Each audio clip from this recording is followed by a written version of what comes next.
Maya Okonkwo's borrowed heels clicked against the polished marble of the Park mansion, each sound a small act of defiance. The emerald green dress hugged her body like armor, fabric she'd spent 3 weeks' salary to own.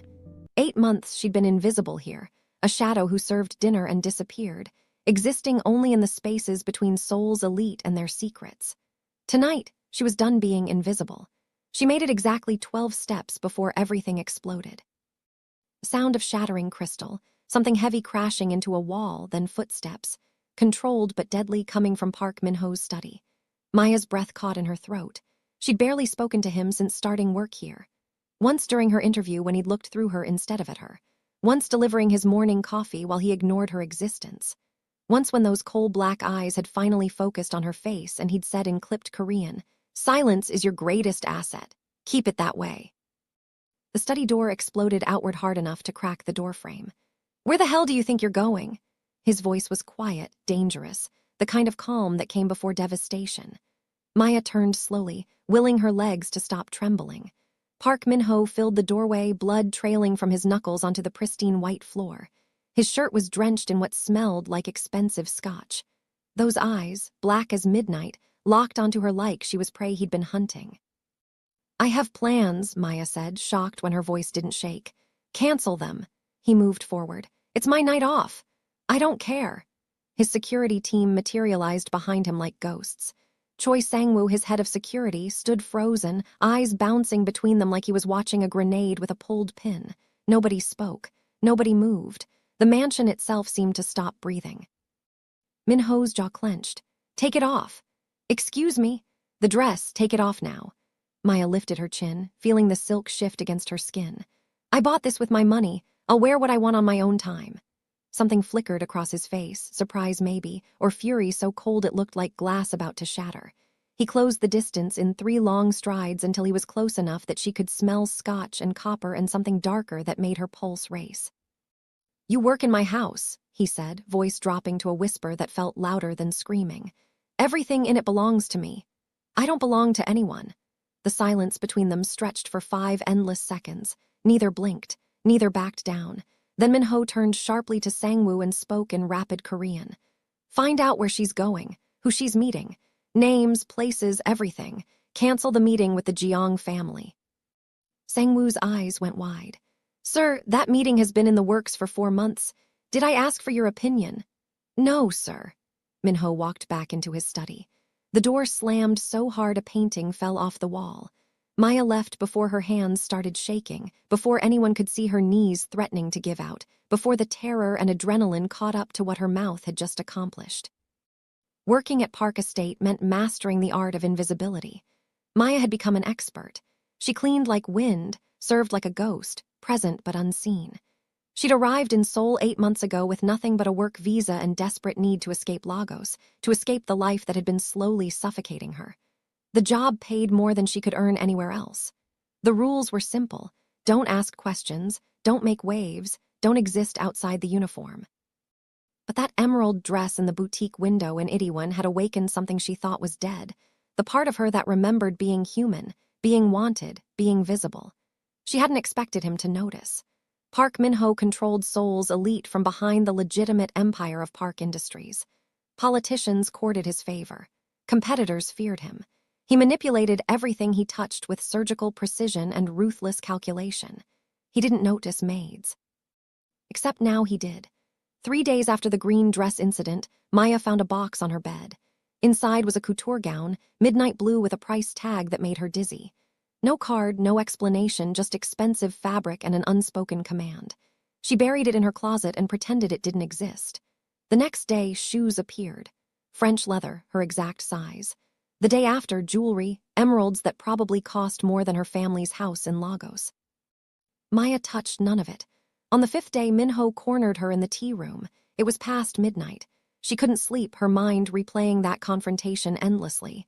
He appeared in the doorway like darkness given form, silent and absolute. "You haven't worn anything I sent," he said in English this time, accent minimal but present. "I didn't ask for any of it. I'm giving you gifts. Most women would be pleased." "I'm not most women." He moved closer and Maya gripped the counter, knuckles whitening. His presence consumed the small room, suffocating and electric. Up close she could see a faint scar cutting through his left eyebrow, exhaustion shadowing his eyes. "Why did you buy that green dress?" he asked. "Because I wanted to feel like myself again." "Yourself?" He said it like the concept was foreign. "You think you can be yourself while working here?" "I think I can be whatever I want on my own time." His hand lifted and Maya's breath stopped, but he froze inches from her face, fingers hovering near her cheek like touching her might destroy them both.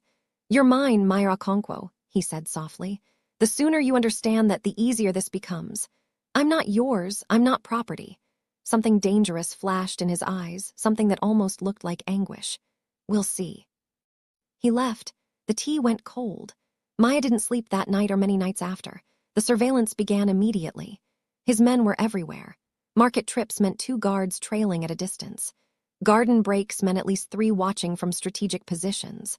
Min-ho himself started appearing in places he'd never bothered with before: the kitchen at odd hours, the corridor near staff quarters, the small library where she sometimes read. Sangwoo pulled her aside one morning, his usually impassive face tight with worry. "Whatever you did, undo it. I didn't do anything. You wore a green dress. Now the boss is canceling critical meetings, reassigning security, watching surveillance footage for hours. That's not nothing, that's a catastrophe. That's not my fault. It will be, trust me." He was right. The next time Maya tried to leave, Min-ho physically blocked the entrance. He stood there in a tailored suit looking like he'd just left a board meeting, but his eyes were wild. "Where are you going?" "To a friend's dinner in Hongdae. I cleared it with the house manager." "I don't care what you cleared, you're not going. You can't imprison me. Try me." They stood there in silent warfare, neither yielding. Maya's heart hammered. Finally, after an eternity, he stepped aside, but his next words froze her blood. "Sangwoo, 4 guards, stay within 3 meters of her at all times." "You're insane." "Probably." The dinner was at a small restaurant in Hongdae. Intimate and warm. Maya's friend Amara from her Korean class had invited her weeks ago. Being there felt like surfacing after being underwater too long, surrounded by normal people who didn't carry weapons or speak in coded violence. She laughed. She ate good food. She drank wine and remembered what being 27 and alive felt like. Then a man touched her hand. His name was Marcus, an American consultant working in Seoul. Friendly, harmless, slightly tipsy. He was asking about her accent, sharing stories about home. His fingers rested lightly on her hand as he spoke. 20 seconds later, Park Min-ho walked through the door. The entire restaurant went silent. Everyone recognized him. Everyone knew his face from business news about Park Industries' latest technological innovations. Even those who didn't know what he really controlled in the shadows understood power when they saw it. Amara's face drained of color. Marcus jerked his hand back like he'd been burned. Min-ho crossed the space in measured, deliberate strides. He took Maya's wrist, grip firm but not painful, and said one word. "Now! You can't just—" "Now, Maya." He pulled her toward the exit.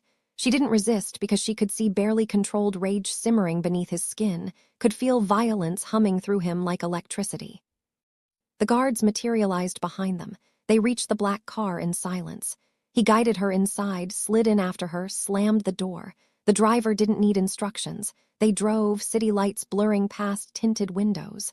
"Are you completely insane?" Maya finally shouted. "You just humiliated me in front of my friends. That man touched you.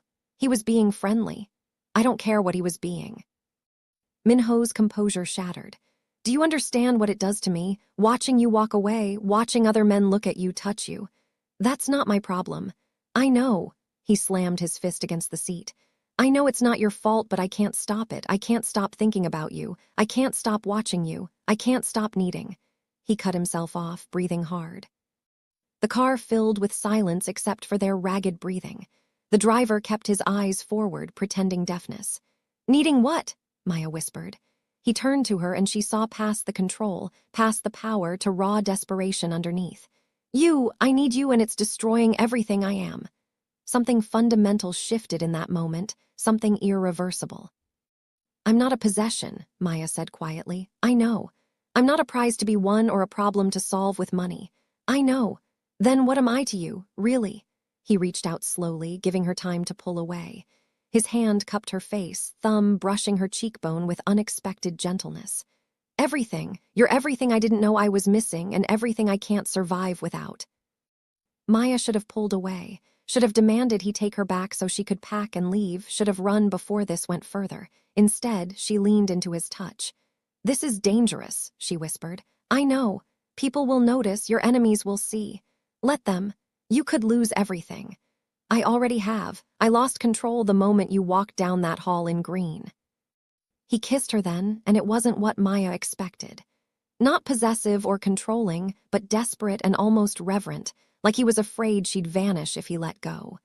And when she kissed him back, fingers threading through his hair, pulling him closer, the entire world shifted beneath her. 3 days later, Maya's belongings were moved to the family wing. She returned from an errand with the guards to find her small staff room empty, everything transferred to a suite 4 times the size with windows overlooking private gardens. Sangwoo was waiting in the corridor looking exhausted. "Boss's orders. You're no longer staff. You're under his personal protection now." "What does that mean?" "It means you're his, officially. Everyone in Seoul's underground will know by morning. And if I don't want that?" Sangwoo looked at her with something like pity. "Too late. He claimed you publicly when he walked into that restaurant. There's no going back." The mansion erupted in whispers. Other staff avoided her eyes. Guards watched her differently, with respect and caution. And Minho's enemies began circling like predators scenting blood. The first warning came as a dead bird on the front steps, neck snapped, green ribbon tied around its feet. The second was graffiti on the outer wall painted during the night. "The king falls when his heart bleeds." Minho's response was swift and brutal. 4 rival operatives vanished overnight. A nightclub owned by the Dragon Syndicate burned to ash. He became colder, harder, more merciless in business. But with Maya, he transformed completely. Gentle, almost vulnerable, like 2 different people sharing one face. "I need you to trust me," Maya told him one night as they sat in his office, her curled in a chair while he reviewed contracts. "Not control me, trust me. Trust gets people killed in my world. Then maybe your world needs changing." He looked up, studying her face like seeing her for the first time. "You really think that's possible? I think you could do anything you decided to do, including becoming someone better." He didn't argue but didn't agree, just returned to work. Maya pretended not to notice how his hand trembled slightly as he signed documents. The assassin came on a Wednesday morning. Maya was in the garden reading, enjoying autumn sunshine when she heard it, a whisper of movement that didn't belong in the carefully maintained space. She looked up as a man emerged from behind sculpted hedges, gun rising, silencer already attached. She didn't think. She ran. The first bullet hit the bench where she'd been sitting. The second shattered a stone planter. Maya screamed, diving behind a fountain. Then more shots, louder, closer, sharp cracks without silencers. When she looked up, Minho stood over the assassin's body, his own gun still raised, blood pooling on grass. His hands were shaking. He dropped the gun like it burned, fell to his knees beside Maya, hands everywhere on her face and her hair, checking for wounds with frantic desperation. "Maya, look at me. Are you hurt? Tell me you're okay. Please tell me you're okay." "I'm okay. I'm not hurt." He pulled her against his chest so hard she could barely breathe, his whole body trembling. "I almost lost you. His voice broke. "I can't lose you. I can't. I'm here. I'm right here." He held her like she was the only thing keeping him from shattering. Like if he released her, she'd disappear. Maybe he was right. That night they crossed every remaining line. No discussion, no planning, just desperate need and certainty they'd nearly lost something irreplaceable. Minho kissed her like he was drowning and she was oxygen, touched her like she was precious and fragile and his. And when Maya pulled him closer, whispering his name against his skin, every wall between them crumbled. In the morning, she woke alone. The bed was cold. His clothes were gone. No note, no explanation, just the ghost of his presence and crushing abandonment. Maya waited an hour, then 2. By noon, when Sangwoo refused to meet her eyes and couldn't say where Minho had gone, she knew. She packed and left before sunset, slipping through a side entrance the guards watched less carefully. She made it to a budget hotel in Gangnam before her phone rang. Sangwoo's name flashed on screen. "Where are you?" "None of your business anymore." He's losing his mind. Every connection in Seoul is looking for you. Every contact, every. Tell him I'm done. He won't accept that. He doesn't have a choice. She hung up. 4 hours later, Park Min-ho kicked down her hotel room door. The lock splintered. The frame cracked. He stood there in yesterday's clothes, hair disheveled, eyes wild, looking like he hadn't slept in days. He probably hadn't. You left, he said, voice raw. You left first. I was protecting you by disappearing. By making me think I was just another, her voice cracked. Just another thing you used and threw away. He crossed the room in 2 strides, grabbed her shoulders, words pouring out like a dam breaking. You think that's what you are to me? Something disposable. I left because I had to eliminate the threat. The Dragon Syndicate issued a kill order on you. I spent 18 hours burning their operations, killing everyone who voted for your death, making sure they could never touch you again. I wasn't abandoning you. I was trying to keep you alive. Maya stared at him, seeing exhaustion, fear, blood under his fingernails he hadn't had time to wash. You could have told me. I didn't want you afraid. I was more afraid waking up alone, thinking you'd just taken what you wanted. Something broke in his expression. He pulled her against him and she felt him exhale like he'd been holding his breath for hours. I'm sorry, I'm so sorry. I don't know how to do this. I don't know how to love someone without controlling everything around them. But I'm trying. For you, I'm trying to be better.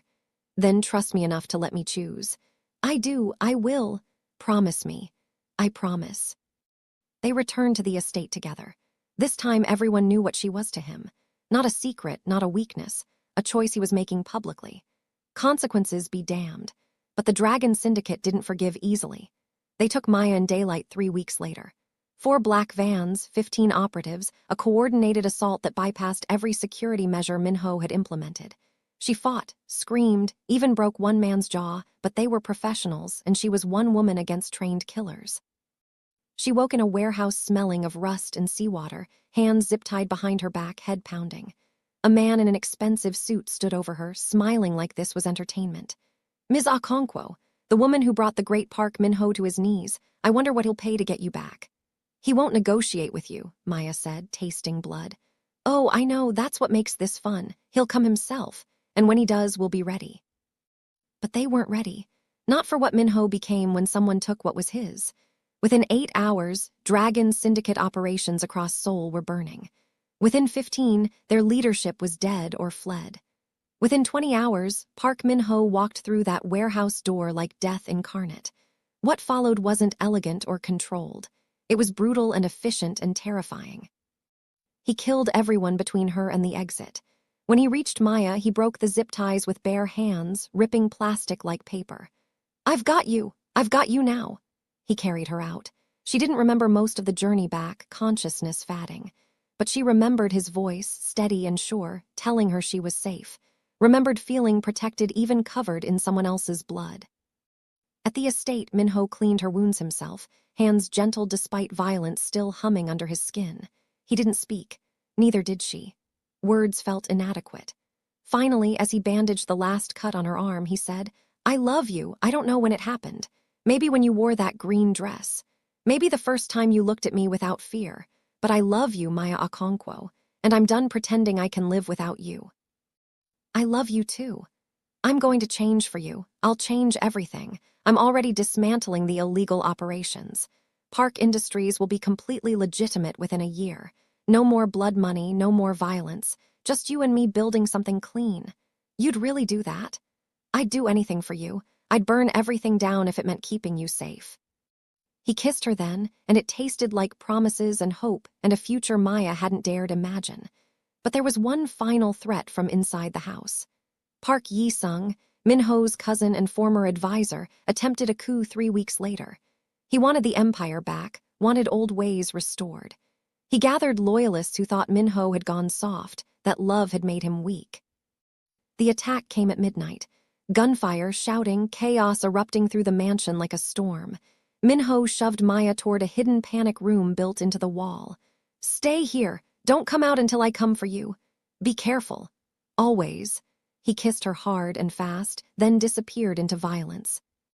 Maya waited in darkness, listening to war overhead, praying to gods she wasn't sure existed that he'd survive.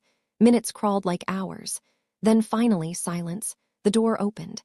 Minho stood there, bruised and bleeding from a cut above his eye, but alive, very much alive. It's over. Yi-sung is exiled. I chose mercy this time. Because of me? Because of us, because I'm not that man anymore. 4 months later, they stood in the private garden where Maya had nearly died. Small ceremony, just them, Sangwoo as witness, and a handful of trusted people who'd survived the transition from empire to legitimacy. Maya wore white instead of green, simple and elegant. The ring Minho slid onto her finger had a black pearl surrounded by tiny emeralds. The black is my past, he whispered. The green is the moment everything changed. The moment I wore that dress. The moment you chose yourself first, then chose me anyway. Maya kissed him and the garden erupted in applause. 6 years later. Maya walked through the Hall of Park estate wearing green again. This time, toys scattered across marble floors. Children's laughter echoed from upstairs where their 4-year-old son was supposed to be napping, but definitely wasn't. Park Industries was now fully legitimate, doing groundbreaking medical research. Minho wore suits instead of blood, made deals instead of threats. She heard his footsteps behind her, familiar and loved. Where do you think you're going dressed like that? Maya turned. He was smiling.